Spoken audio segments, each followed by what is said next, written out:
In today's video, you will learn how to blur background in Photoshop. To get started, duplicate your background layer so you always have a backup of the original image while editing. This gives you more flexibility and keeps your workflow non-destructive in case you want to make adjustments later on. Once the layer is duplicated, head over to the toolbar and choose any selection tool to isolate your subject from the background.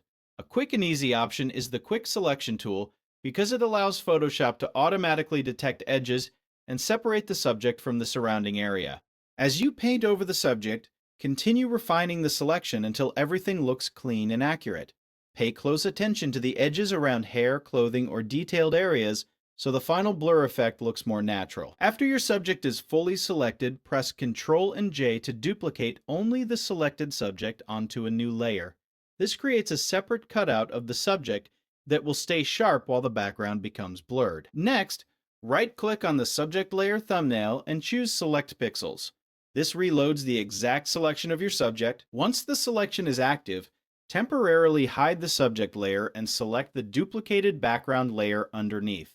Now go to the Select menu, choose Modify, and then click Expand. Increase the selection by around 20 pixels. Expanding the selection slightly helps prevent visible gaps or halos around the subject once the blur is applied. After that, go to the Edit menu and select Content Aware Fill.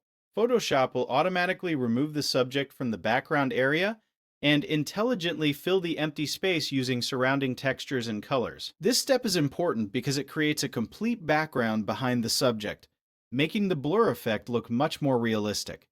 When the fill is complete, select both background layers, right-click, and merge them together. Then right-click again and convert the merged layer into a smart object. Converting to a smart object allows you to apply filters non-destructively, so you can always come back and adjust the blur amount later if needed. Finally, go to the Filter menu, choose Blur, and then select Gaussian Blur. Increase the blur amount until you achieve the background depth effect you want. A subtle blur usually looks more realistic, but you can adjust it depending on the style you are going for. And that is how you can quickly blur the background in Photoshop while keeping your subject sharp and professional looking.